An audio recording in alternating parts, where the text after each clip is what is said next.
엄마! 문 잠가. 왜? 네 오빠가 왔어. 좋은 요양원에 있다던 엄마는 바깥에서 잠긴 창고 안에 쓰러져 있었습니다. 엄마는 저를 보자 두려움에 떨며 오빠가 오기 전에 문부터 잠그라고 했습니다. 대체 엄마에게 무슨 일이 있었던 걸까요? 오늘도 사연극장을 찾아주셔서 감사합니다. 어디에서 이야기 듣고 계신가요? 댓글로 알려주세요. 이야기 시작 전 구독과 좋아요로 응원해 주시면 감사드리겠습니다. 여러분이 계신 곳에 오늘도 따뜻한 행운이 함께하길 바랍니다. 3년 전 겨울이었습니다. 오빠 민석이가 엄마의 생활비를 앞으로는 자기 계좌로 보내달라고 했습니다. 왜 오빠 계좌로 보내? 엄마가 통장 비밀번호를 자꾸 잊어버려. 카드는 어디에 뒀는지도 모르고. 엄마가 정말 그렇게 심해졌어? 가까이 있는 내가 더 잘 알지. 당시 저는 미국 뉴욕의 큰 병원에서 수간호사로 일하고 있었습니다. 한국을 떠난 지 15년이 넘었기 때문에 엄마의 일은 가까이 사는 오빠에게 의지할 수밖에 없었습니다. 그래도 바로 오빠 말을 따르지는 않았습니다. 저는 엄마에게 직접 전화했습니다. 엄마, 통장 비밀번호 잊어버렸어? 엄마는 뜻밖이라는 듯 되물었습니다. 누가 그러니? 오빠가. 엄마가 카드도 잃어버렸다던데. 카드는 미란이가 챙겨준다고 가져갔어. 엄마가 직접 준 거야? 필요할 때 가져다 준다고 하더라. 엄마 목소리는 평소와 다르지 않았습니다. 제가 사는 동네 이름도 기억했습니다. 지난번에 보낸 옷이 조금 크다는 말까지 했습니다. 저는 다시 오빠에게 전화를 걸었습니다. 엄마 멀쩡하던데. 오빠는 깊은 한숨부터 쉬었습니다. 낮에는 멀쩡해 보여. 밤이 되면 달라져. 그게 무슨 말이야? 사람이 밤에 가스 불을 켜놓고 자. 대문도 열어놓고 밖으로 나가려고 하고. 병원은 가봤어? 내가 그것도 안 했겠냐? 검사 결과 보내줘. 오빠 목소리가 날카로워졌습니다. 내 말을 못 믿겠다는 거야? 내가 병원에서 일하니까 확인하려는 거야. 너 미국 간호사인 거 알아. 그런데 한국에서 엄마 모시는 사람은 나야. 오빠는 제가 가장 대답하기 어려운 말을 골라 했습니다. 가까이 있는 자신이 모든 고생을 하고 있고 멀리 사는 저는 돈만 보내며 상황을 모른다는 말이었습니다. 그 말이 유난히 아팠던 이유가 있었습니다. 아버지가 세상을 떠났을 때도 저는 곁을 지키지 못했습니다. 아버지가 돌아가셨다는 전화를 받은 날, 저는 병원 근무를 마치지도 못한 채 공항으로 달려갔습니다. 하지만 한국에 도착했을 때는 이미 입관이 끝난 뒤였습니다. 상복을 입은 오빠는 장례식장 입구에서 저를 기다리고 있었습니다. 이제 왔냐? 미안해. 비행기가 늦어져서. 됐어. 오빠는 제 말을 끊었습니다. 아버지 돌아가시는 동안 옆에 있던 사람도 나야. 병원 알아본 사람도 나고 보호자 의자에서 밤새운 사람도 나야. 고모가 옆에서 오빠를 말렸습니다. 민석아, 서진이도 오려고 애썼잖니. 오빠는 저를 보며 비웃었습니다. 애썼다는 사람이 입관도 끝나고 와. 저는 아무 말도 하지 못했습니다. 오빠는 잠시 주변을 살피더니 제 귀에만 들릴 정도로 목소리를 낮췄습니다. 아버지가 마지막까지 내 이름 불렀어. 가슴이 내려앉았습니다. 정말? 계속 서진이 언제 오냐고 물었어. 그러다 네 얼굴도 못 보고 가신 거야. 고모가 무언가 말하려 했습니다. 민석아, 그건. 오빠가 고모의 말을 잘랐습니다. 고모는 가만히 계세요. 저는 아버지 영정 앞에 무릎을 꿇었습니다. 죄송하다는 말밖에 나오지 않았습니다. 애쌈이나 어떤 여라. 장례를 치르는 동안 엄마는 제 손을 잡아줬습니다. 엄마는 제가 잘못했다는 말도 괜찮다는 말도 하지 않았습니다. 그저 제 손등을 천천히 쓸어줬습니다. 장례가 끝난 뒤 오빠는 아버지 병원비와 장례비가 많이 남았다고 했습니다. 얼마나 필요해? 돈 보내려고? 당연히 보내야지. 됐어. 오빠는 고개를 돌렸습니다. 돈 보낸다고 네가 못 온 시간이 없어지는 것도 아니잖아. 그 말은 장례가 끝난 뒤에도 제 머릿속에서 떠나지 않았습니다. 그래도 보내게 해줘. 내역 보내줘. 오빠 표정이 잠깐 굳었습니다. 가족끼리 뭘 그런 것까지 따져. 정확한 금액을 알아야 보내지. 3천만 원 정도면 돼. 저는 미국으로 돌아가자마자 3천만 원을 보냈습니다. 아버지 병원비와 장례비에 쓰라고 했습니다. 오빠는 돈을 받았다는 문자만 보내왔습니다. 엄마에게도 돈을 보냈다고 말하려 했습니다. 그런데 엄마가 무언가 말하려는 순간 옆에 있던 오빠 목소리가 들렸습니다. 엄마, 서진이한테 굳이 그런 이야기까지 할 필요 없어. 제가 물었습니다. 무슨 이야기? 전화기가 오빠에게 넘어갔습니다. 아무것도 아니야. 엄마 피곤하시대. 통화는 그렇게 끝났습니다. 그날 엄마가 무슨 말을 하려 했는지 저는 다시 묻지 않았습니다. 오빠가 병원비와 장례비를 혼자 처리했다고 믿었습니다. 아버지가 마지막까지 저를 기다렸다는 말도 믿었습니다. 그 죄책감 때문에 저는 이후 오빠에게 쉽게 따지지 못했습니다. 장례식 이후 저는 엄마에게 매달 생활비를 보냈습니다. 처음에는 150만 원이었습니다. 엄마는 돈이 들어오면 꼭 전화를 걸었습니다. 이렇게 많이 보내면 너는 뭘 먹고 사니? 엄마, 나 잘 벌어. 그래도 네 돈은 네가 모아야지. 엄마가 없었으면 나 여기까지 못 왔어. 엄마는 자신에게 쓰는 돈을 아까워했습니다. 제가 새 옷을 보내도 장롱 속에 넣어두었다가 명절에만 꺼냈습니다. 그래서 저는 엄마 통장으로 직접 돈을 보냈습니다.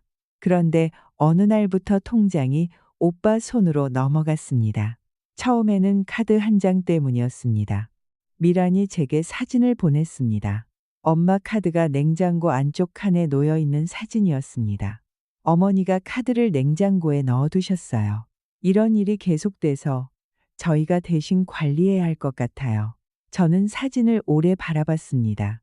엄마가 왜 카드를 냉장고에 넣었는지 이해하기 어려웠습니다. 하지만 병원에서 인지기능이 떨어진 노인들이 예상하지 못한 장소에 물건을 두는 모습을 본 적이 있었습니다.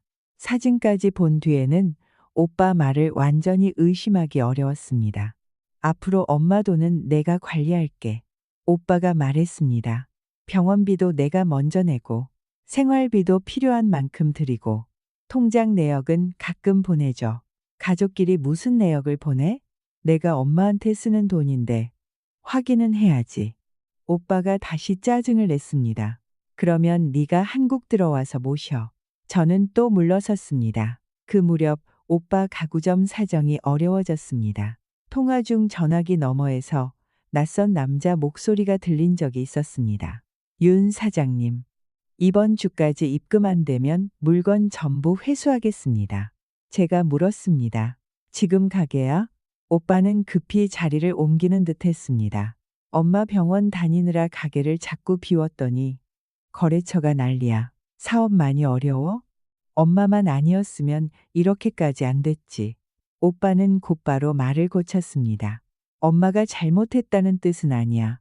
가게와 엄마를 같이 챙기기가 힘들다는 거지. 그 말을 들으면 저는 더 미안해졌습니다. 오빠는 엄마 때문에 장사를 포기하면서까지 희생하는 사람처럼 보였습니다. 며칠 뒤 오빠는 동네 의원에서 받은 소견서를 보내왔습니다. 엄마에게 기억력 저하와 불안 증상이 있다는 내용이었습니다. 정밀 검사 결과는 아니었습니다. 정밀 검사 결과는 큰 병원에서 검사받는 게 낫지 않을까? 제가 묻자 오빠는 바로 반박했습니다. 예약 잡는데 몇 달 걸려. 그동안 사고 나면 네가 책임질 거야. 약은 어떤 걸 드셔? 의사가 알아서 처방했어. 약봉지 사진 보내줘. 서진아. 오빠가 낮은 목소리로 말했습니다. 돈 몇 푼 보내면서 내가 하는 일마다 검사할 거면 네가 들어와서 모셔. 그날부터 저는 생활비와 병원비를 합쳐 매달 300만 원씩 보냈습니다. 그 외에도 약값이나 집 수리비가 필요하다는 연락이 오면 돈을 더 보냈습니다. 오빠는 돈을 받을 때마다 엄마를 잘 모시겠다고 했습니다. 그러면서 가끔 뜻을 알 수 없는 말을 했습니다. 엄마 혼자 두면 사람 하나 죽는 건 순식간이야. 그때는 걱정 많은 아들의 말처럼 들렸습니다. 얼마 뒤 오빠는 엄마를 요양원에 모셔야 한다고 했습니다. 집에서 돌보는 건 이제 한계야. 엄마가 싫다고 하지 않아? 싫다고 하신다고 계속 집에 둘 수는 없잖아. 사고 나면 어떡하려고? 오빠는 푸른 정원 요양원이라는 시설 자료를 보내왔습니다. 실제로 존재하는 곳이었습니다. 엄마와 오빠 부부가 상담을 받으러 간 기록도 있었습니다. 저는 요양원 대표번호로 직접 전화를 걸었습니다. 직원은 엄마 이름을 조회했습니다. 박순애 어르신은 상담을 받으신 기록이 있습니다. 입소도 하셨나요? 아직 정식 입소자로 등록되지는 않았습니다. 가슴이 철렁했습니다. 저는 곧바로 오빠에게 전화했습니다. 엄마 정식 입소 안 했다는데? 지금은 적응 기간이야. 요양원 직원은 그런 말을 안 하던데. 공식 계약 전에 며칠 지내보는 과정이래. 보호자는 나로 등록돼 있어서 너한테 자세히 말 못 해주는 거야. 오빠는 실제 요양원 양식과 비슷하게 만든 계약서도 보내왔습니다. 그 뒤로는 매달 이용료 청구서처럼 보이는 종이가 왔습니다. 인지 프로그램 사진과 식단표도 함께 보내왔습니다. 시설에 직접 다시 전화하면 개인정보 때문에 등록된 보호자 외에는 자세한 내용을 말하기 어렵다는 대답이 돌아왔습니다. 오빠는 그 점을 이용했습니다. 저는 정교하게 준비된 서류와 실제 요양원 사진을 보고 의심을 거뒀습니다. 첫 영상통화는 실제 푸른정원 요양원 상담실에서 이루어졌습니다. 엄마는 하얀 벽 앞 의자에 앉아 있었습니다. 뒤쪽에는 요양원 로고 일부가 보였습니다. 머리는 단정하게 빗겨 있었습니다. 깨끗한 카디건도 입고 있었습니다. 하지만 엄마의 눈은 자꾸 감겼습니다. 엄마, 나 보여? 응. 거기 괜찮아? 괜찮다. 밥은 잘 먹어? 잘 먹는다. 엄마는 같은 말만 반복했습니다. 제가 다른 질문을 하면 미란이 대신 대답했습니다. 어머니가 약을 드셔서 조금 졸리세요. 무슨 약이에요? 잠을 편하게 주무시게 하는 약이에요. 사진 좀 보내주세요. 미라는 저용량 수면제 한 봉지를 찍어 보내왔습니다. 약봉지 하나만 보면 특별히 이상한 점은 없었습니다. 하지만 영상 속 엄마 상태는 약 하나를 먹은 사람 같지 않았습니다. 엄마, 정말 괜찮아? 엄마는 화면 밖에 미란을 바라봤습니다. 그러더니 이상한 말을 했습니다. 여기서는 밤마다 집 냄새가 난다. 집 냄새? 제가 되묻자 미란이 웃으며 끼어들었습니다. 어머니가 적응 중이라 집에 계신 줄 착각하세요. 엄마가 다시 입을 열었습니다. 저녁이면 다시. 미란이 급히 엄마 어깨를 잡았습니다. 어머니, 피곤하시죠? 화면이 흔들렸습니다. 통화는 바로 끝났습니다. 그 뒤 영상통화는 요양원이 아닌 흰 벽 앞에서 이루어졌습니다. 오빠는 재활 프로그램을 받는 상담실이라고 했습니다. 배경에는 시설 이름이 보이지 않았습니다. 제가 물을 때마다 미라는 카메라 각도를 바꾸거나 통화를 짧게 끝냈습니다. 어느 날 영상 속 엄마 손등에 멍이 보였습니다. 엄마 손 왜 그래? 넘어졌다. 어디서? 엄마가 잠시 망설이다가 대답했습니다. 집에서. 미란의 표정이 달라졌습니다. 어머니, 여기가 집이 아니라 요양원이잖아요? 엄마는 미란을 바라봤습니다. 저녁이면 집에 가잖아. 미란이 억지로 웃었습니다. 또 혼동하시는 거예요. 엄마가 무슨 말 하는 거예요? 서진 씨, 오늘은 통화 그만할게요. 엄마가 화면 밖을 보며 물었습니다. 이제 약 먹어야 하니? 화면이 꺼졌습니다. 저는 바로 다음 주 비행기표를 예약했습니다. 한국에 갈게. 오빠는 반기지 않았습니다. 갑자기 왜? 엄마 직접 보려고. 지금 오지 마. 왜? 요양원에 감염병 환자가 생겼대. 면회가 중단됐어. 밖에서라도 볼게. 사람 말 좀 들어. 저는 표를 취소하지 않겠다고 했습니다. 다음 날 엄마와 영상통화가 연결됐습니다. 엄마는 전날보다 더 흐릿한 눈빛으로 앉아 있었습니다. 엄마, 나 다음 주에 한국 갈 거야. 엄마 눈동자가 흔들렸습니다. 오지 마라. 왜? 오지 말라면 오지 마. 엄마, 나 보기 싫어? 엄마는 화면 밖을 바라봤습니다. 입술이 몇 번 움직였습니다. 잠시 뒤 작은 목소리가 들렸습니다. 보기 싫다. 그 말에 숨이 막혔습니다. 정말? 엄마는 대답하지 않았습니다. 미란이 전화기를 가져갔습니다. 서진 씨. 어머니가 서진 씨를 미워해서 그러시는 게 아니에요. 요즘 감정 조절이 잘 안 되세요. 통화가 끝난 뒤 저는 엄마에게 다시 전화를 걸었습니다. 받지 않았습니다. 한 번 더 걸었습니다. 이번에도 연결되지 않았습니다. 오빠에게 연락하자. 짜증 섞인 답이 돌아왔습니다. 엄마가 보기 싫다고 했잖아. 왜 자꾸 사람 힘들게 해? 오빠의 돈만 보내는 딸이라는 비난은 이혼할 때 들었던 말과 겹쳤습니다. 저는 제가 가족을 위해 한 일이 모두 돈뿐이었다고 생각했습니다. 엄마에게조차 보기 싫다는 말을 들은 딸이 이제 와서 한국에 가는 것이 무슨 의미가 있나 싶었습니다. 결국 비행기표를 취소했습니다.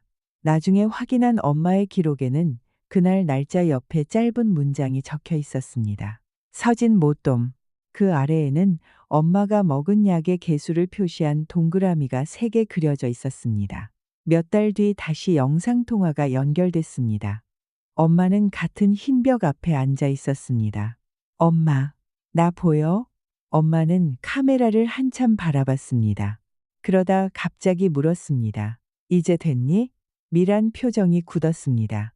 어머니, 무슨 말씀이세요? 엄마는 곧바로 입을 다물었습니다.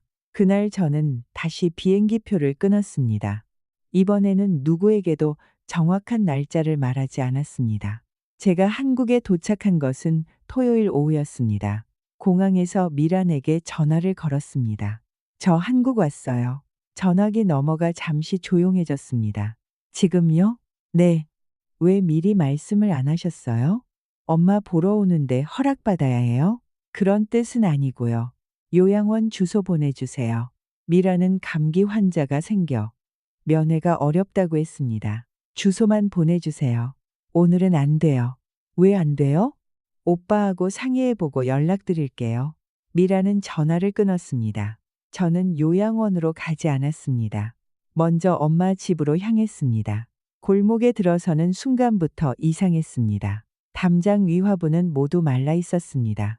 대문 앞에는 오래된 전단지가 수북이 쌓여 있었습니다. 그리고 대문 옆에는 커다란 현수막이 붙어 있었습니다. 금매.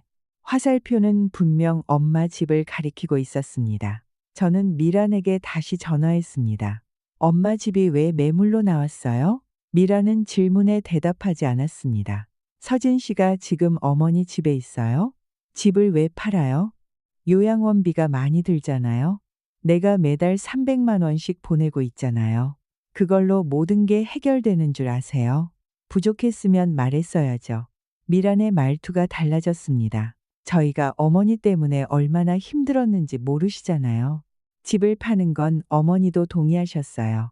엄마를 바꿔주세요. 지금 주무세요. 또 그 말이에요?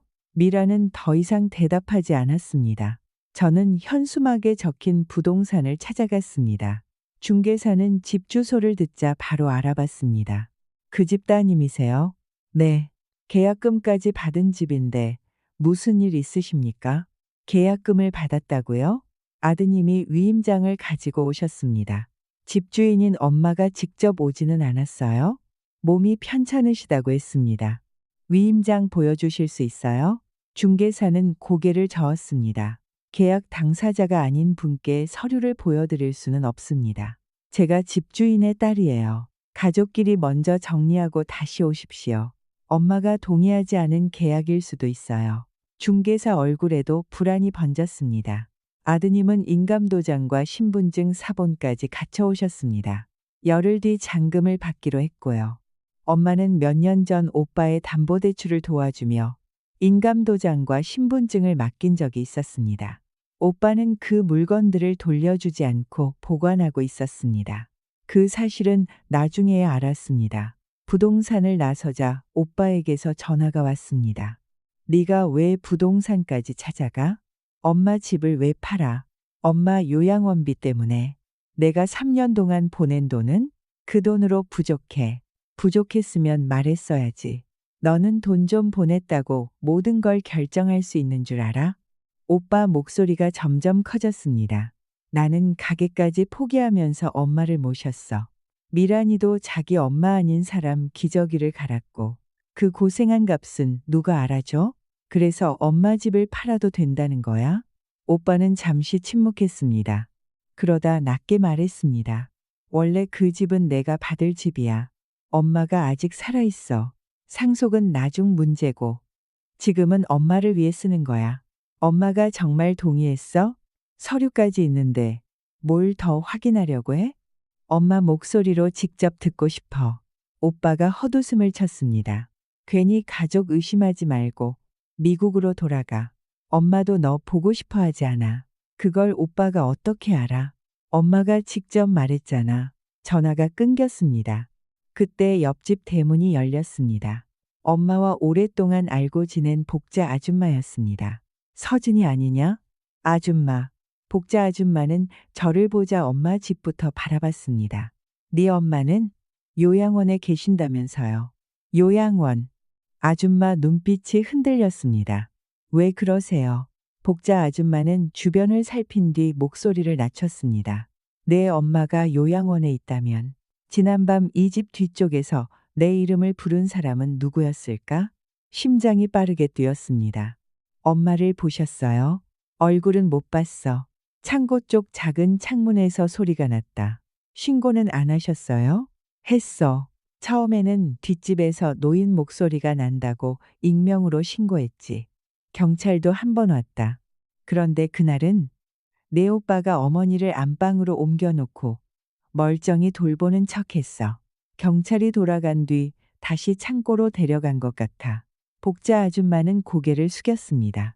내가 더 나섰어야 했는데 내 오빠가 남의 집 일에 끼어들면 가만두지 않겠다고 했어. 저는 대문 옆 화분으로 달려갔습니다. 어릴 때부터 사용하던 비상 열쇠가 그 아래 있었습니다. 대문을 여는 순간 위쪽에 설치된 카메라에서 작은 불빛이 켜졌습니다. 휴대전화가 울렸습니다. 오빠였습니다. 저는 받지 않았습니다. 곧 문자가 도착했습니다. 집에서 당장 나와. 경찰 부르기 전에 저는 현관문을 열었습니다. 집안은 거의 비어 있었습니다. 엄마가 아끼던 옷과 그릇도 사라졌습니다. 벽에는 가족 사진을 떼어낸 자국만 남아 있었습니다.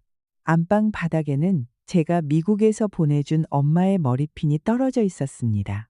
주방에서는 최근 날짜가 적힌 죽과 엄마 이름이 적힌 약봉지가 나왔습니다. 처방 날짜는 열흘 전이었습니다.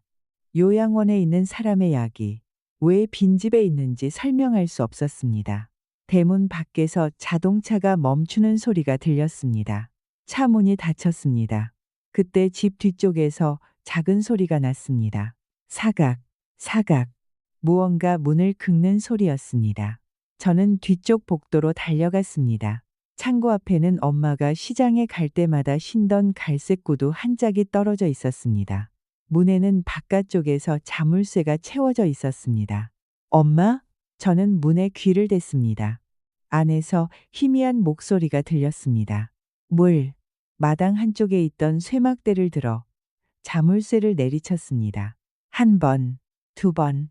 고리는 쉽게 떨어지지 않았습니다.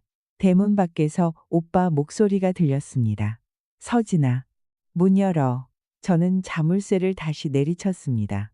서진아, 그 문 열지 마. 오빠 목소리에 다급함이 묻어났습니다. 엄마가 위험해서 잠가둔 거야. 엄마가 안에 있어? 제가 소리치자 대문 손잡이가 세게 흔들렸습니다. 서진아, 엄마 말은 아무것도 믿지 마. 저는 마지막 힘을 다해 쇠막대를 내리쳤습니다. 자물쇠 고리가 바닥으로 떨어졌습니다. 문을 열자 차갑고 눅눅한 냄새가 밀려왔습니다. 엄마는 얇은 이불을 덮은 채 바닥에 누워 있었습니다. 곁에는 반쯤 비어있는 물병과 죽그릇만 놓여 있었습니다. 작은 침대조차 없었습니다. 엄마, 제가 무릎을 꿇고 손을 잡았습니다. 엄마 손은 얼음처럼 차가웠습니다. 엄마는 힘겹게 눈을 떴습니다. 서진아, 엄마가 왜 여기 있어? 엄마가 제 손목을 붙잡았습니다. 문 잠가. 왜? 내 오빠가 왔어. 저는 곧바로 구급차와 경찰을 불렀습니다. 엄마는 고개를 저었습니다. 신고하지 마라. 엄마, 이 상태로 어떻게 신고를 안 해? 민석이가. 엄마는 말을 끝내지 못했습니다. 다시 눈을 감았습니다. 구급대원들이 도착했을 때 오빠는 대문 앞에서 경찰에게 설명하고 있었습니다. 어머니가 치매가 심합니다. 혼자 위험한 장소에 들어가셔서 잠깐 보호한 겁니다. 경찰은 바깥에서 잠긴 창고와 자물쇠를 촬영했습니다. 엄마 팔에는 오래된 멍이 여러 개 남아 있었습니다. 손목에는 누군가 강하게 잡은 듯한 붉은 자국도 있었습니다. 어르신이 여기에서 생활하신 겁니까? 구급대원이 묻자 오빠가 먼저 대답했습니다. 아닙니다. 집을 보러 오는 사람들이 있어서 잠깐 계신 겁니다. 제가 오빠를 노려봤습니다. 바닥에 이불 한 장 깔아놓고 엄마가 방에 있으면 불을 낼 수도 있었어. 그래서 창고에 가뒀어? 가둔 게 아니야. 문이 밖에서 잠겨 있었어. 위험해서 잠근 거야. 안에 엄마가 있는데? 오빠는 이를 악문 채 말했습니다. 너는 아무것도 몰라. 저는 구급차에 오르며 대답했습니다. 그래. 그러니까 이제부터 전부 확인할게. 병원에 도착하자 엄마는 곧바로 검사를 받았습니다. 저는 집에서 발견한 약봉지를 의료진에게 건넸습니다. 의사는 같은 작용을 하는 약이 여러 봉지에 남아있다고 했습니다. 최근 처방약뿐 아니라 이전에 받아둔 약도 함께 보였습니다. 몇 시간 뒤 검사 결과가 나왔습니다. 의사는 저와 오빠 부부를 불렀습니다. 어르신 몸에서 잠을 오게 하는 약 성분이 과하게 검출됐습니다. 이 정도 양이면 치매가 없는 사람도 사람을 못 알아보고 걷지 못할 수 있습니다.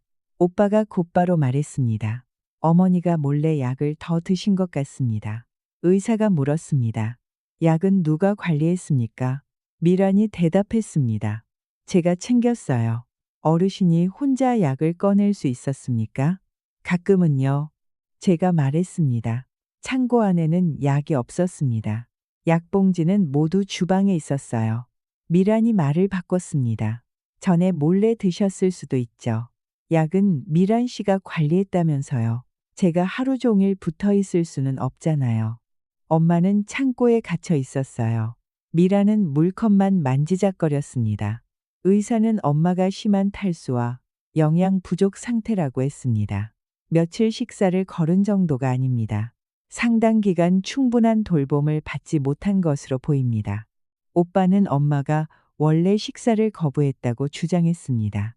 저희가 먹이려고 해도 뱉었어요. 의사가 대답했습니다. 그 부분도 조사 과정에서 확인하게 될 겁니다. 오빠는 엄마를 원래 다니던 병원으로 옮기겠다고 했습니다. 그 병원이 엄마 상태를 더 잘 알아. 제가 막았습니다. 검사가 끝날 때까지 여기 계실 거야. 네가 뭔데 결정해? 엄마 딸이야. 나도 아들이야. 엄마를 창고에 가둔 아들이지. 오빠가 제 팔을 잡으려 했습니다. 병원 직원이 우리 사이를 막았습니다. 그때 병실 안에서 엄마가 눈을 떴습니다. 간호사가 엄마에게 물었습니다. 어르신, 어느 분이 곁에 계셨으면 좋겠어요? 엄마는 힘겹게 손을 들었습니다. 저를 가리켰습니다. 오빠가 다정한 표정을 지으며 다가갔습니다. 엄마, 저 민석이에요.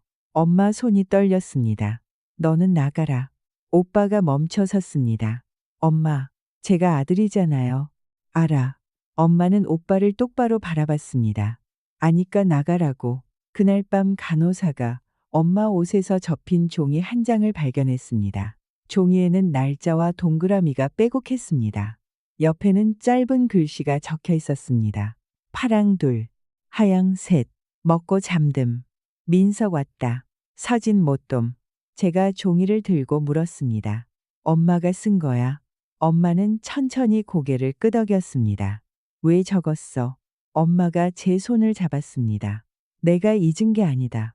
잊게 만든 거다. 약 기운이 조금 빠진 뒤 엄마는 모든 일이 돈에서 시작됐다고 말했습니다. 처음부터 오빠가 그런 사람은 아니었다고 했습니다. 아버지가 살아있을 때 민석이는 집에 자주 들렀습니다. 병원에 갈 일이 있으면 차로 데려갔습니다. 무거운 쌀과 생수도 사다 줬습니다. 아버지가 세상을 떠난 뒤에는 엄마와 저녁도 자주 먹었습니다. 처음에는 잘했다. 엄마가 말했습니다. 나 혼자 있는 게 걱정된다고 매일 전화도 했다. 그러던 어느 날 오빠는 엄마 앞에 무릎을 꿇었습니다. 엄마, 5천만 원만 빌려줘. 거래처 돈만 막으면 가게 살릴 수 있어. 엄마는 처음에는 거절했습니다. 아버지와 평생 모은 노후 자금이었습니다. 이 돈은 나중에 내가 아플 때 써야 한다. 1년 안에 갚을게. 내가 장남인데 엄마 돈 떼먹겠어? 오빠는 며칠 동안 찾아와 부탁했습니다. 엄마는 결국 적금을 깨 5천만 원을 줬습니다. 하지만 가게는 살아나지 않았습니다. 몇 달 뒤 오빠는 집을 담보로 대출을 받자고 했습니다. 팔자는 것도 아니야.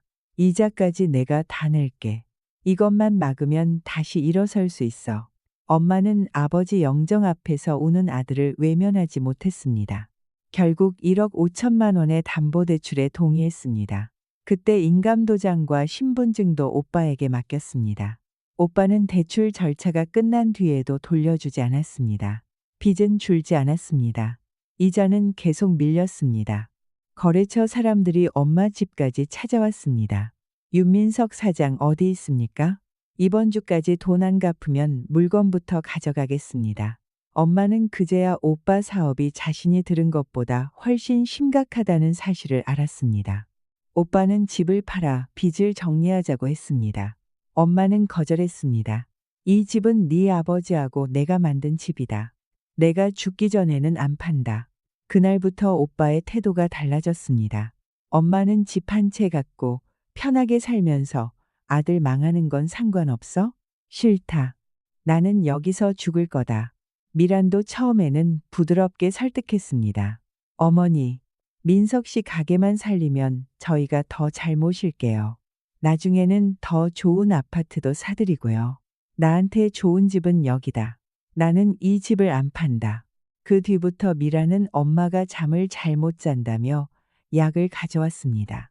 처음에는 작은 흰 약 한 알이었습니다.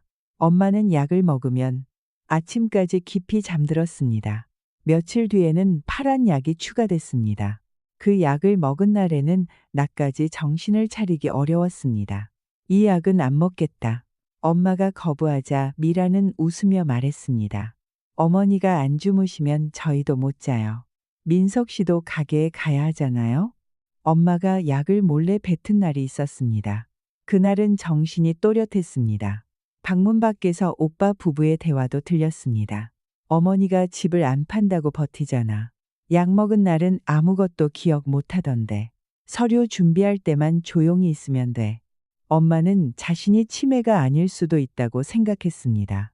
약을 먹은 척하고 휴지에 뱉기 시작했습니다. 정신이 맑은 날에는 날짜와 약의 색을 적었습니다. 하지만 미라는 곧 죽과 음료에 약을 가루로 섞었습니다. 약을 피하기 어려워졌습니다. 오빠는 약에 취한 엄마 모습을 촬영했습니다. 날짜를 대답하지 못하는 모습, 밥그릇을 밀어내는 모습, 눈을 제대로 뜨지 못하는 모습. 엄마가 정신을 차린 뒤 따지면 영상을 보여줬습니다. 엄마가 어제 무슨 짓 했는지 알아? 이걸 보고도 기억 안 나? 엄마는 자신이 정말 치매에 걸린 것은 아닌지 두려워졌습니다. 냉장고에서 카드가 발견됐다는 사진도 조작된 것이었습니다. 엄마는 약을 먹지 않은 날, 미란이 자신의 카드를 냉장고 안에 넣는 모습을 직접 봤습니다. 내 카드를 왜 거기 넣니? 미란은 놀랐지만 곧 태연하게 대답했습니다. 어머니가 넣으셨잖아요. 내가 봤다. 약 드시고 또 헷갈리시는 거예요. 엄마는 그날 모든 일이 꾸며지고 있다는 사실을 확신했습니다. 하지만 엄마의 설명은 거기서 멈췄습니다. 말을 오래 하자 숨이 가빠졌습니다. 저는 더 묻지 않았습니다. 다음 이야기는 증거를 찾은 뒤 들어야 했습니다. 저는 그날부터 송금 내역과 요양원 기록을 확인했습니다. 지난 3년 동안 보낸 돈은 1억 2천만 원에 가까웠습니다. 푸른 정원 요양원에는 엄마가 정식 입소한 기록이 없었습니다. 오빠가 보내온 월별 청구서와 영수증도 모두 가짜였습니다. 오빠의 가구점은 이미 문을 닫은 상태였습니다. 유리문에는 밀린 임대료를 내라는 안내문이 붙어 있었습니다. 옆 가게 주인은 말했습니다. 가게가 먼저 어려워졌어요. 그 뒤부터 어머니 돌보느라 장사를 못했다고 말하고 다닌 거고, 엄마 때문에 사업이 망했다는 오빠의 말도 거짓이었습니다. 집을 사려던 사람도 위임장에 문제가 있다는 말을 듣고 계약 해지를 요구했습니다. 그 사람은 오빠를 찾아가 따졌습니다. 집주인이 동의하지 않은 계약이면 계약금 돌려주십시오. 오빠는 이미 받은 계약금 일부를 빚을 막는 데 사용한 상태였습니다. 매수인은 계약금을 돌려받기 위해 오빠에게 법적 책임을 묻겠다고 했습니다. 저는 변호사의 도움을 받아 집을 더 이상 처분하지 못하도록 막았습니다. 경찰은 위임장 작성 과정과 인감도장의 사용 내역을 조사했습니다. 그러자 오빠는 먼저 친척들에게 연락했습니다. 제가 이혼하고 한국에 돌아와 엄마 집을 차지하려 한다고 말했습니다. 며칠 뒤 병원 상담실에 고모와 작은 아버지가 찾아왔습니다. 오빠와 미란도 함께였습니다. 오빠는 제가 몇 달 전 보낸 문자를 출력해 왔습니다. 한국에서 돌보기 어려우면 내가 엄마를 미국으로 모셔갈게. 오빠는 종이를 들어보였습니다. 보세요. 서진이는 오래전부터 엄마를 미국으로 데려가려고 했습니다. 이혼하고 혼자 남으니까 엄마 집을 팔아 자기 돈으로 만들려는 거예요. 고모가 제게 물었습니다. 서진아, 너 정말 이혼했니? 네. 왜 가족에게 말도 안 했어? 창피했어요. 오빠가 비웃었습니다. 이것 보세요. 자기 일은 전부 숨기면서 나만 의심하잖아요. 남편한테 버림받고 돌아오더니 이제 엄마 집이 필요한 거지. 손이 떨렸습니다. 하지만 이번에는 고개를 숙이지 않았습니다. 그래, 나 이혼했어. 하지만 이혼한 딸이 탐욕스럽다는 증거는 없어. 저는 창고 사진 한 장을 테이블 위에 올려놓았습니다. 창고에 갇힌 엄마는 있어. 작은 아버지가 오빠를 바라봤습니다. 민서가, 정말 어머니를 저기에 둔 거냐? 엄마가 얼마나 위험했는지 다들 몰라요. 불을 내려고 하고 밖으로 나가려고 했어요. 안전하게 보호한 겁니다. 고모가 물었습니다. 안전하게 보호하는데 왜 문을 밖에서 잠갔니? 오빠는 대답 대신 저를 노려봤습니다. 서진이가 나타나니까 엄마가 더 혼란스러워진 겁니다.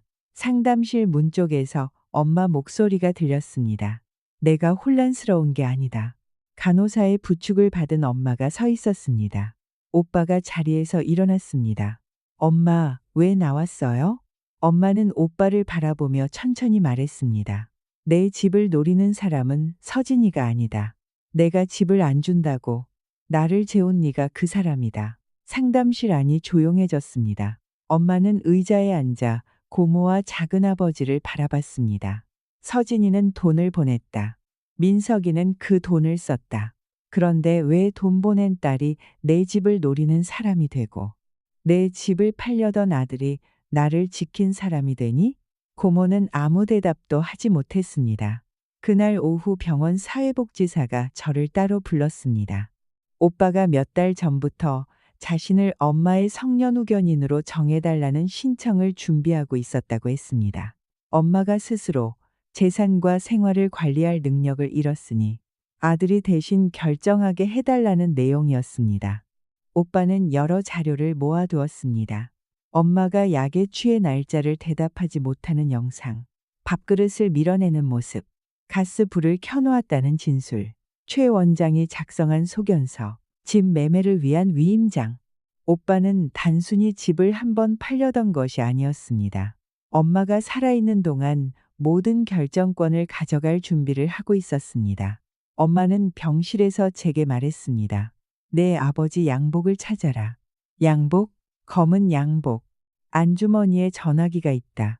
몇 년 전 엄마가 혼자 살게 됐을 때 저는 비상용으로 오래된 휴대전화 하나를 남겨둔 적이 있었습니다. 복잡한 기능은 모두 지우고 전화와 녹음만 할 수 있게 해줬습니다. 엄마에게 옆면의 빨간 버튼을 길게 누르면 녹음이 된다고 알려줬습니다. 그 휴대전화가 아직 남아있다는 말이었습니다. 저는 경찰과 함께 엄마 집으로 갔습니다. 엄마가 자신의 물건을 가져가도 된다고 직접 작성한 확인서도 준비했습니다. 오빠는 대문 앞에서 기다리고 있었습니다. 못 들어가. 엄마, 물건을 가지러 왔어. 엄마는 판단 능력이 없어. 그건 법원이 판단할 일이야. 경찰이 확인서를 보여주자 오빠는 마지못해 문을 열었습니다. 저는 안방 장롱으로 곧장 갔습니다. 장롱 맨 뒤를 확인했습니다. 하지만 엄마가 말한 검은 양복은 없었습니다. 양복 어디 있어? 오빠가 시선을 피했습니다. 무슨 양복? 아버지 검은 양복. 집 정리하면서 버렸나 보지. 엄마는 장롱 맨 뒤에 있다고 했어. 치매 환자 말을 아직도 믿어? 그때 복자 아줌마가 문 밖에서 말했습니다. 며칠 전에 미란이가 검은 옷이 든 상자를 보일러실로 옮겼어. 미란이 급히 반박했습니다. 아줌마가 잘못 본 거예요. 우리는 집 뒤 보일러실로 갔습니다. 낡은 장판 아래에 큰 종이 상자가 놓여 있었습니다. 상자 안에는 아버지의 검은 양복이 들어 있었습니다. 저는 양복 안주머니를 확인했습니다. 아무것도 없었습니다. 엄마가 잘못 기억한 것인지도 모른다는 생각이 들었습니다. 양복 안쪽을 다시 만졌습니다. 안감한 부분이 어색하게 두꺼웠습니다. 찢어진 안감을 벌리자 금이 간 오래된 휴대전화가 나왔습니다. 오빠가 달려들었습니다. 그거 내놔. 경찰이 앞을 막았습니다. 왜 오빠가 가져가? 아버지 물건이잖아. 아버지 물건이면 왜 겁을 내? 하면에 같이 나는 아버지 물건이면 왜 겁을 내? 오빠는 테이블 위에 놓인 빈 상자만 접었다 폈다 했습니다. 미라는 낮은 목소리로 말했습니다. 그거 오래돼서 켜지지도 않을 거예요. 켜보면 알겠죠. 휴대전화는 바로 작동하지 않았습니다. 수리점 직원은 배터리가 완전히 죽었다고 했습니다. 1시간 뒤 새 배터리를 끼우자 화면에 불이 들어왔습니다. 녹음 목록에는 파일 3개가 남아 있었습니다. 첫 번째 파일에서 엄마 목소리가 들렸습니다. 오늘은 1월 3일이다. 나는 내 이름을 안다. 내 집 주소도 안다. 혹시 내가 이상해 보여도 이 말을 먼저 믿어라. 나는 치매가 아니다. 두 번째 파일에는 미란의 목소리가 담겨 있었습니다. 어머니, 서진 씨하고 통화할 거예요. 제가 말한 대로 하세요. 잘 있다고. 여기 좋다고. 서진 씨 보고 오지 말라고 하세요. 엄마가 물었습니다. 왜 오지 말라고 해? 말 안 들으시면 약 하나를 더 드릴 거예요. 잠시 뒤 제 목소리가 들렸습니다. 엄마, 나 다음 주에 한국 갈 거야. 엄마가 대답했습니다. 오지 마라. 엄마, 나 보기 싫어? 잠시 침묵이 흘렀습니다. 보기 싫다. 통화가 끝난 뒤 엄마가 미란에게 물었습니다. 그렇게 말하면 서진이 안 오니? 네. 그러니까 앞으로도 말 잘 들으세요. 녹음 날짜는 제가 비행기 표를 취소한 날과 같았습니다. 엄마가 저를 밀어낸 것이 아니었습니다. 저를 오지 못하게 만드는 말을 강요당했습니다. 세 번째 파일은 길었습니다. 엄마는 오빠 부부가 서류를 가져오는 시간을 예상해 미리 녹음 버튼을 눌렀습니다. 옷장 문도 완전히 닫지 않았습니다. 처음에는 종이가 펼쳐지는 소리가 들렸습니다. 오빠가 말했습니다. 엄마, 여기에 찍으면 돼. 무슨 서류냐? 병원비 때문에 필요한 거야. 안 찍는다. 나는 집 안 판다고 했다. 미란이 말했습니다. 어머니 손가락 잡아요. 엄마가 소리쳤습니다. 놔라. 내 손 놔. 오빠가 대답했습니다. 집만 팔아서 빚 막으면 다 끝나. 어차피 나중에 내가 받을 집이잖아. 엄마는 울면서 말했습니다. 내가 살아있다. 내가 사는 집이다. 잠시 뒤 옷장 문이 닫히는 소리가 났습니다. 녹음은 계속됐습니다. 미란이 물었습니다. 약을 계속 먹여도 괜찮겠어? 오늘은 정신을 거의 못 차리던데. 오빠가 대답했습니다. 잔금 받을 때까지만 버티면 돼. 이러다 병원에 실려가면 약을 잘못 드셨다고 하면 돼. 원래 치매 진단도 있잖아. 그 몇 마디면 충분했습니다. 오빠는 엄마가 위험해질 수 있다는 사실을 알고 있었습니다. 그런데도 약을 멈추지 않았습니다. 녹음 앞부분에는 제가 보낸 돈 이야기도 있었습니다. 서진이가 보낸 돈 들어왔어. 대출 이자부터 막아. 나중에 통장 보여달라고 하면 엄마 병원비로 썼다고 하면 되지. 아버지 장례식 때도 몰랐잖아. 손이 떨렸습니다. 저는 수리점 밖으로 나왔습니다. 바로 엄마에게 갈 수 없었습니다. 공원 벤치에 앉아 녹음 날짜와 취소된 항공권 문자를 번갈아 봤습니다. 제가 엄마에게 버림받았다고 생각한 날, 엄마는 약에 취한 채 저를 오지 못하게 하는 말을 강요당했습니다. 제가 나쁜 딸이라서 엄마가 거부한 것이 아니었습니다. 그런데도 마음은 가벼워지지 않았습니다. 엄마의 신호를 알아보지 못했다는 후회가 더 크게 밀려왔습니다. 한참 뒤 엄마에게서 전화가 왔습니다. 화면에 엄마 이름이 떴지만 바로 받지 못했습니다. 잠시 뒤 다시 전화를 걸었습니다. 엄마, 다 들었니? 응. 이제는 네가 나를 믿니? 가슴이 무너졌습니다. 엄마를 못 믿은 게 아니야. 내가 나쁜 딸일까봐 오빠 말을 믿은 거야. 엄마가 나보기 싫다고 했을 때 그 말이 진짜일까봐 무서웠어. 엄마는 잠시 조용히 있었습니다. 너는 어릴 때부터 혼나면 네 잘못부터 찾았다. 아버지가 화를 내도 네가 뭘 잘못했는지 먼저 생각했지.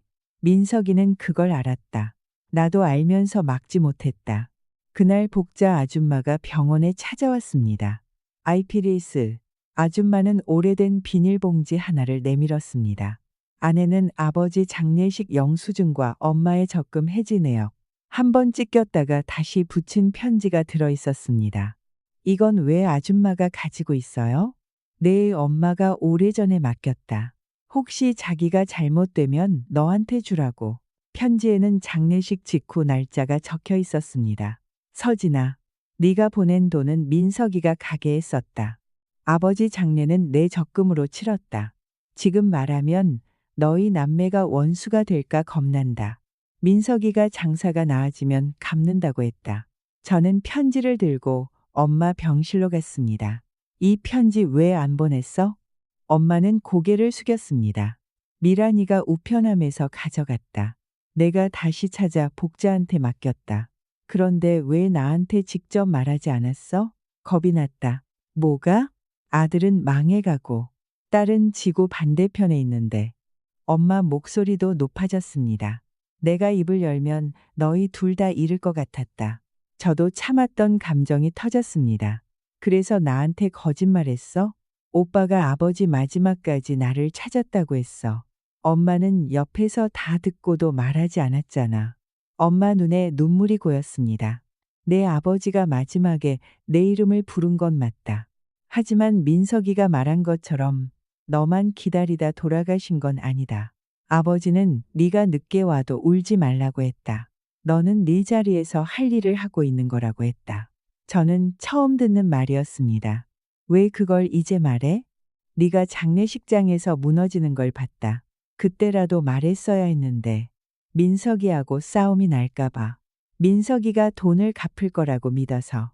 엄마는 늘 가족이 깨질까봐 진실을 숨겼어. 제가 울면서 말했습니다. 그 침묵 때문에 나는 3년 동안 죄인처럼 살았어. 엄마도 눈물을 닦지 않았습니다. 그래, 내가 잘못했다. 나는 자식을 지킨다고 입을 닫았다. 그 침묵이 민석이를 더 망가뜨렸다. 병실에는 한동안 아무 말도 없었습니다. 엄마가 먼저 손을 내밀었습니다. 미안하다. 너한테도, 민석이한테도. 잘못을 막지 않은 것도 잘못이다. 저는 엄마 손을 잡았습니다. 이제는 숨기지 마. 좋은 엄마가 되려고도 하지 마. 엄마가 하고 싶은 말을 해. 엄마가 고개를 끄덕였습니다. 너도 좋은 딸이 되려고 하지 마라. 미안해서 내 옆에 있지도 말고. 네가 하고 싶은 대로 해.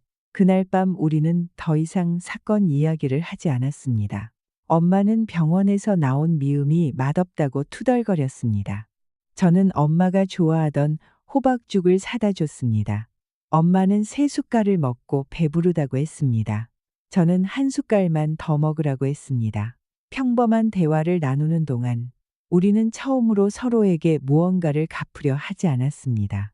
경찰은 최 원장과 오빠가 주고받은 문자와 계좌 내역을 확인했습니다. 오빠는 최 원장에게 500만 원을 보냈습니다. 문자에는 엄마의 판단 능력이 크게 떨어진 것으로 적어달라는 부탁이 남아 있었습니다. 최 원장은 환자를 충분히 검사하지 않고 소견서를 작성했습니다. 이전에 처방하고 남은 약이 있는 것을 알면서도 비슷한 약을 반복해서 내줬습니다. 그는 감금 사실까지는 몰랐다고 주장했습니다. 하지만 환자를 직접 확인하지 않고 가족의 요구에 맞춰 서류와 약을 제공한 책임은 피하지 못했습니다. 미라는 자신에게 모든 책임이 돌아올 것을 알자 경찰에 자료를 제출했습니다. 가짜 요양원 청구서를 만든 파일, 위임장에 사용한 도장 주문 내역, 오빠가 보낸 문자도 있었습니다. 약은 네가 관리했다. 문제 생기면 네 실수라고 하면 된다. 나는 집 문제만 처리했다. 미라는 저를 따로 만나 자신의 말을 들어달라고 했습니다. 처음에는 가게만 살리면 되는 줄 알았어요. 빚만 막으면 다시 평범하게 살 수 있다고 믿었어요. 제가 대답했습니다. 엄마도 평범하게 자기 집에서 살고 싶었어요. 그걸 두 사람이 빼앗았고요.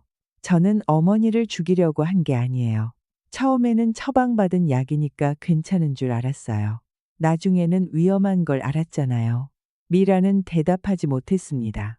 약을 죽에 섞은 것도, 영상통화에서 엄마를 협박한 것도, 창고 문이 잠긴 걸 알고도 모른 척한 것도 전부 미란 씨가 선택한 일이에요. 민석 씨가 시켰어요.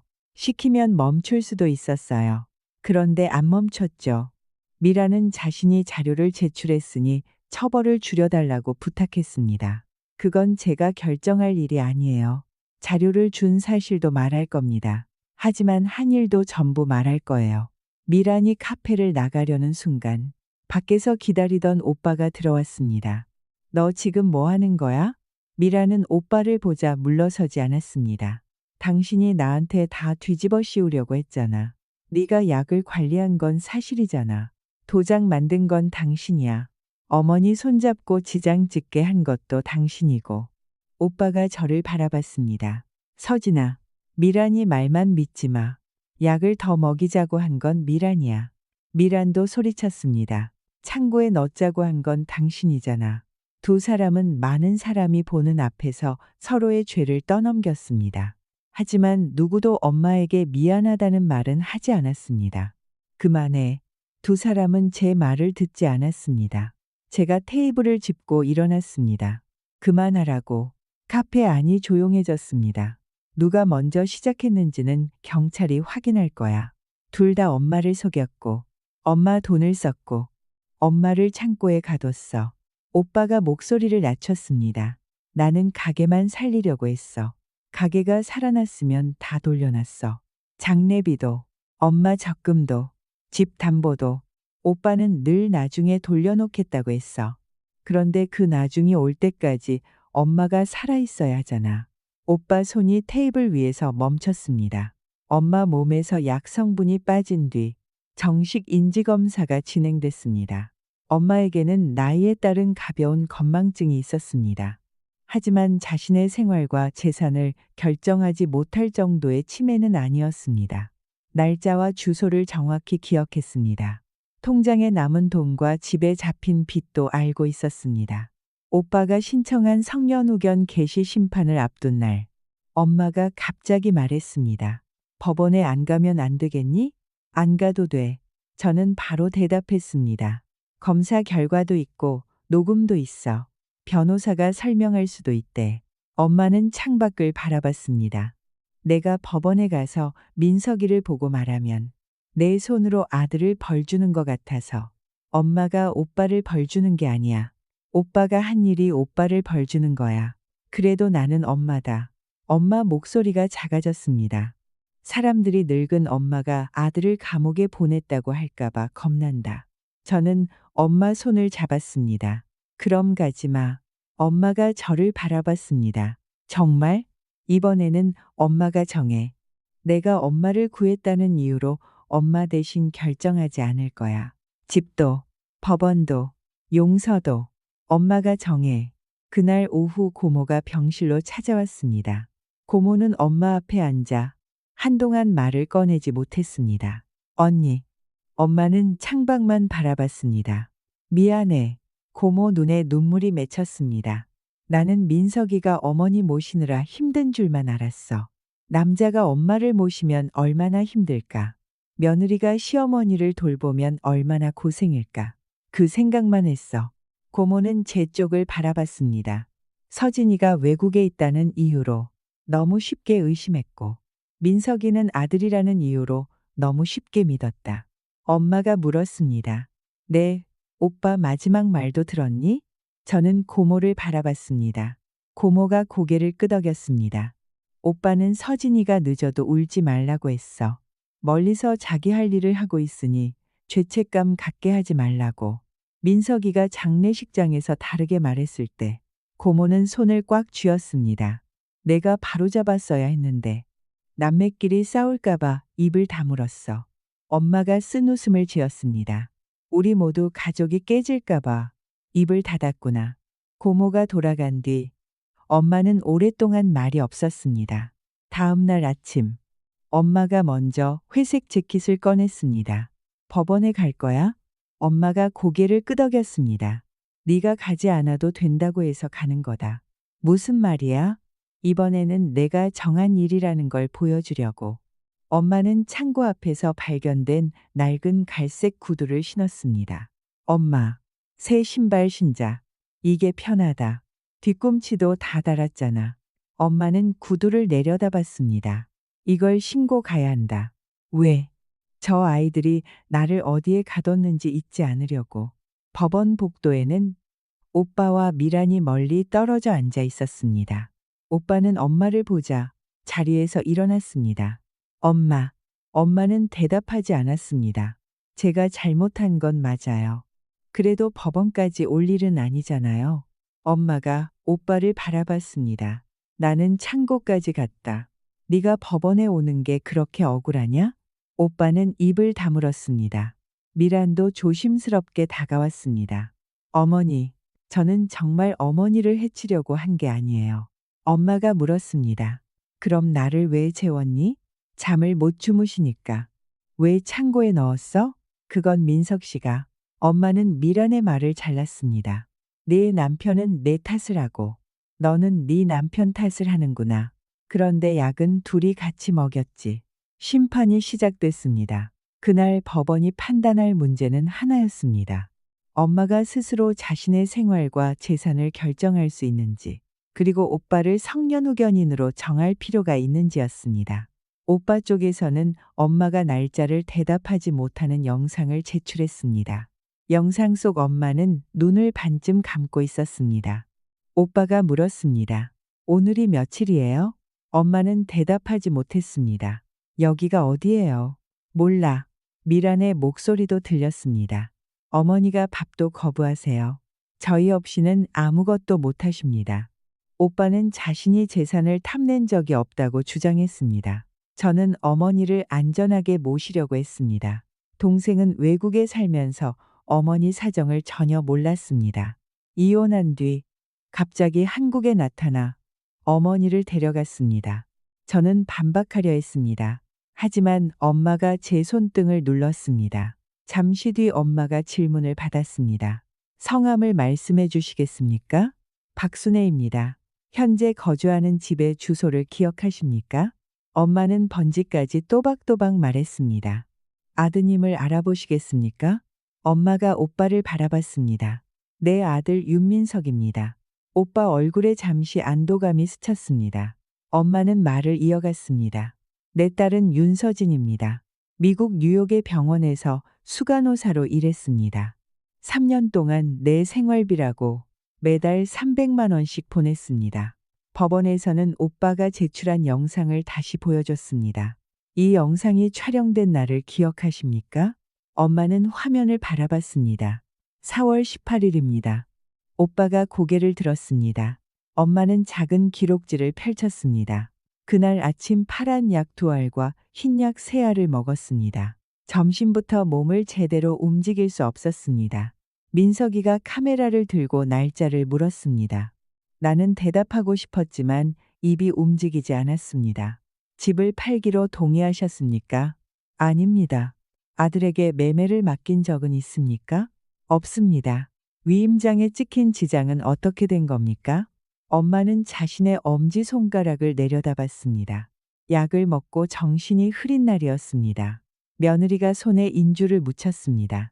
아들이 내 손목을 잡고 종이에 눌렀습니다. 오빠가 자리에서 일어났습니다. 거짓말입니다. 오빠는 곧바로 제지당했습니다. 엄마는 오빠를 바라봤습니다. 그날 네가 한 말도 기억한다. 집만 팔면 다 끝난다고 했지. 오빠는 더 이상 말하지 못했습니다. 엄마는 다시 정면을 바라봤습니다. 처음에는 내가 정말 이상해지는 줄 알았습니다. 날짜를 잊고 밥을 먹었는지도 기억하지 못했습니다. 그런데 약을 뱉은 날은 정신이 또렷했습니다. 그때 알았습니다. 내가 병든 게 아니라 저 아이들이 나를 병든 사람으로 만들고 있다는 것을. 왜 바로 도움을 청하지 못했습니까? 휴대전화를 빼앗겼습니다. 대문도 잠겼습니다.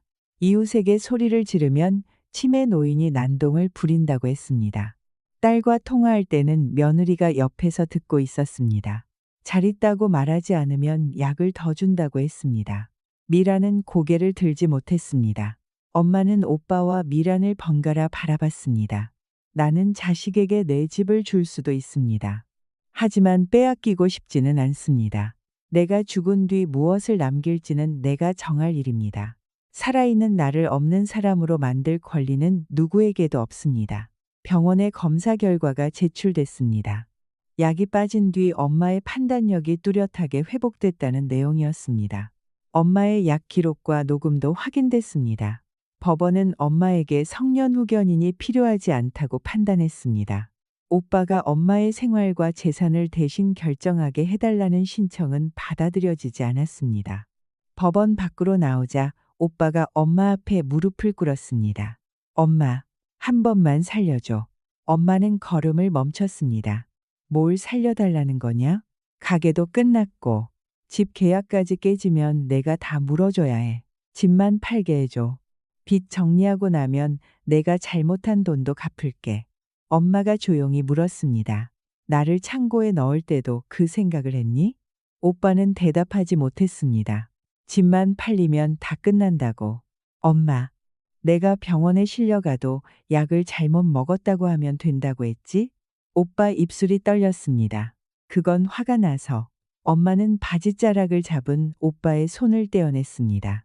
너를 살리려고 또 나를 죽일 수는 없다. 네가 무너진 건 내가 집을 안 줘서가 아니다. 내 것이 아닌 걸 네 것이라 생각한 날부터 무너진 거다. 엄마는 뒤돌아보지 않았습니다.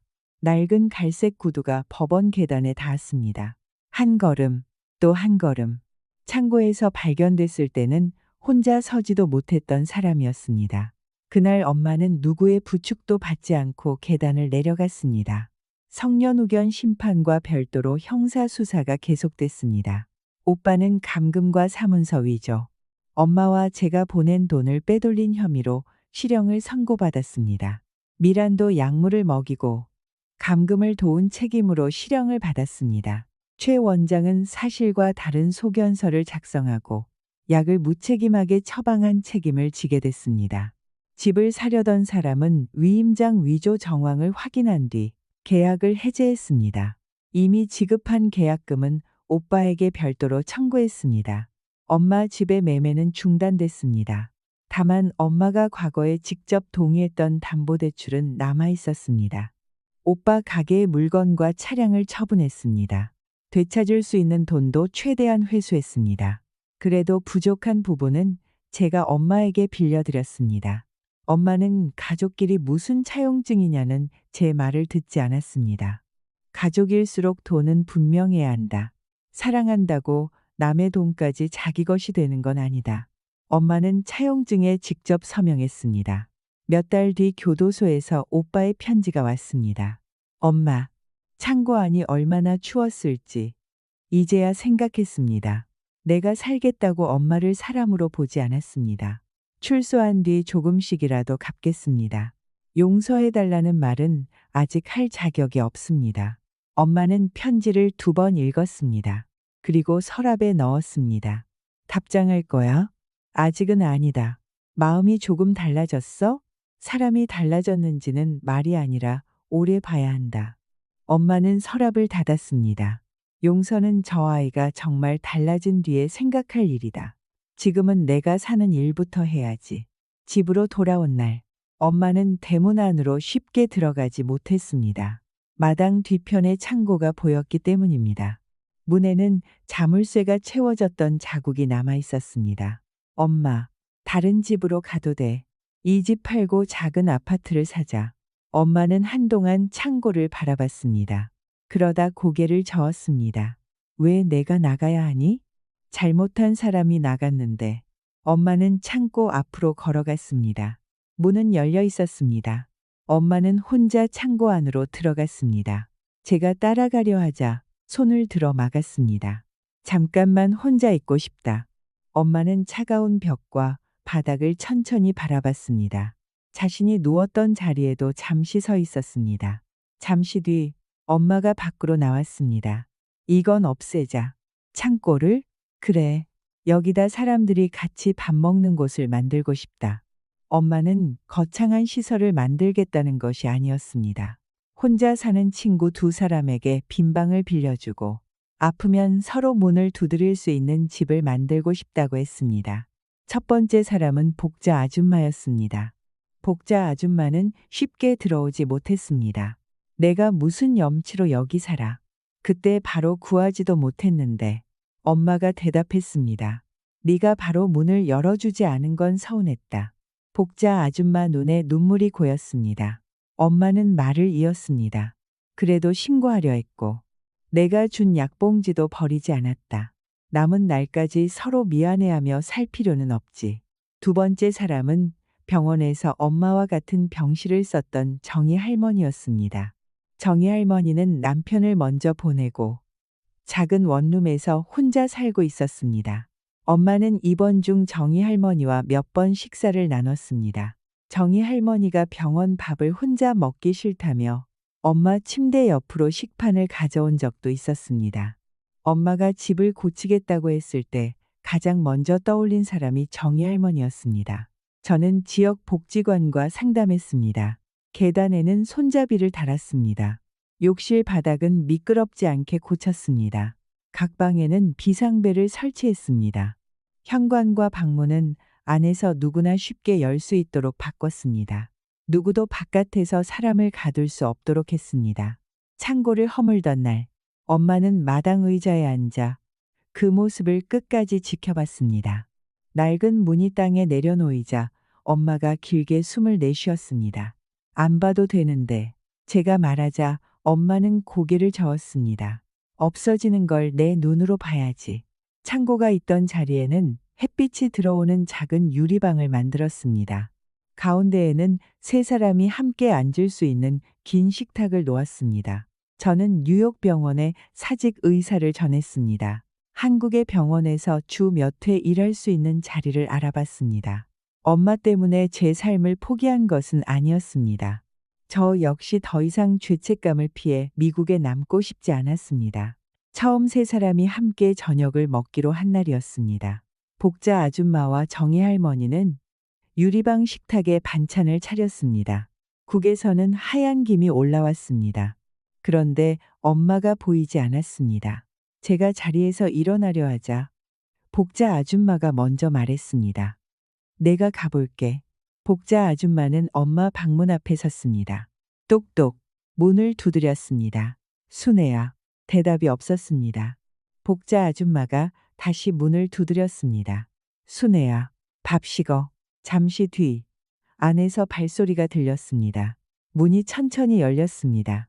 엄마는 잠에서 막 깬 얼굴이었습니다. 무슨 일이야? 밥 먹으라고. 엄마는 복자 아줌마를 한동안 바라봤습니다. 나 찾으러 온 거야? 복자 아줌마가 퉁명스럽게 대답했습니다. 그럼 안 오겠어? 엄마가 웃었습니다. 세 사람은 긴 식탁에 나란히 앉았습니다. 엄마를 가두던 창고는 사라졌습니다. 그 자리에는 혼자였던 사람들이 서로를 기다리는 식탁이 놓였습니다. 그리고 그 집에서는 누군가 보이지 않으면 반드시 다른 누군가가 문을 두드렸습니다.